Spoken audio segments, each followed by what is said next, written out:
നടി സൗന്ദര്യയുടെ മരണം കൊലപാതകമാണെന്ന് 21 വർഷങ്ങൾക്ക് ശേഷം പോലീസിൽ പരാതി. സ്വത്ത് തർക്കവുമായി ബന്ധപ്പെട്ട് സൗന്ദര്യയെ കൊലപ്പെടുത്തിയതാണെന്നാണ് ആന്ധ്രാപ്രദേശിലെ ഖമാം ജില്ലയിലെ പോലീസ് സ്റ്റേഷനിൽ ചിറ്റിമല്ലു എന്നയാൾ നൽകിയ പരാതിയിൽ പറയുന്നത്. തെലുങ്ക് നടൻ മോഹൻ ബാബുവാണ് കൊലപാതകത്തിന് പിന്നിലെന്നും ആരോപിക്കുന്നു. അതേസമയം സൗന്ദര്യയുടെ ഭർത്താവ് GS രഘു ആരോപണങ്ങൾ വ്യാജമാണെന്ന് കാട്ടി രംഗത്തെത്തിയിട്ടുണ്ട്. ആന്ധ്രയിലെ ജൽപല്ലി ജില്ലയിലെ 6 ഏക്കറോളം വരുന്ന സ്ഥലം വിൽക്കാൻ സൗന്ദര്യയും സഹോദരനും തയ്യാറായില്ലെന്നും അപകട മരണത്തിന് ശേഷം അയാൾ ആ സ്ഥലം കൈക്കലാക്കിയെന്നും അതിനാൽ സൗന്ദര്യയുടെ മരണത്തിൽ മോഹൻ ബാബുവിന്റെ പങ്ക് അന്വേഷിക്കണമെന്നുമാണ് പരാതിയിൽ പറയുന്നത്. മോഹൻ ബാബു കൈക്കലാക്കിയ സ്ഥലം സർക്കാർ ഏറ്റെടുത്ത് ജനക്ഷേമ പ്രവർത്തനങ്ങൾക്കായി ഉപയോഗിക്കണമെന്നും പരാതിയിൽ ചൂണ്ടിക്കാട്ടുന്നു. ഭൂമി എങ്ങനെ മോഹൻ ബാബു തട്ടിയെടുത്തെന്നും അന്വേഷിക്കണമെന്നും പരാതിയിൽ ആവശ്യപ്പെടുന്നു.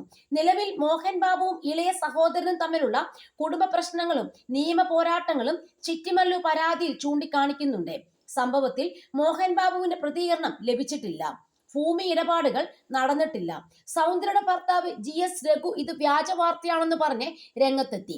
എന്റെ അറിവിൽ മോഹൻ ബാബുവുമായി ഭൂമി ഇടപാടുകൾ നടന്നിട്ടില്ല. എന്റെ ഭാര്യയായിരുന്ന സൗന്ദര്യയുടെ കയ്യിൽ നിന്ന് മോഹൻ ബാബു അനധികൃതമായി വസ്തു കൈവശപ്പെടുത്തിയിട്ടില്ല. കഴിഞ്ഞ 25 വർഷത്തിലധികമായി മോഹൻ ബാബു സാറിനെ എനിക്കറിയാം. ശക്തമായ സൗഹൃദവുമുണ്ട്. ഞങ്ങളുടെ കുടുംബങ്ങൾ തമ്മിലും പരസ്പര ബഹുമാനവും വിശ്വാസ്യതയുമുണ്ട്. അദ്ദേഹത്തെ ഇക്കാര്യത്തിൽ ഞാൻ വിശ്വസിക്കുന്നു. അദ്ദേഹവുമായി യാതൊരുവിധ വസ്തു ഇടപാടുകളും ഞങ്ങൾക്കില്ല. പ്രചരിക്കുന്നത് വ്യാജ വാർത്തയാണ്, രഘു പുറത്തിറക്കിയ വാർത്താക്കുറിപ്പിൽ അറിയിച്ചു.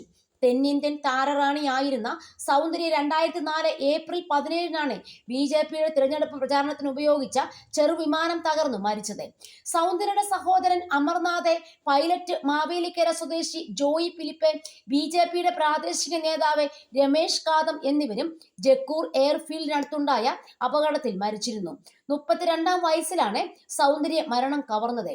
വിവാഹം കഴിഞ്ഞ് 1 വർഷം പൂർത്തിയാകുന്ന മാസത്തിലായിരുന്നു ദുരന്തം.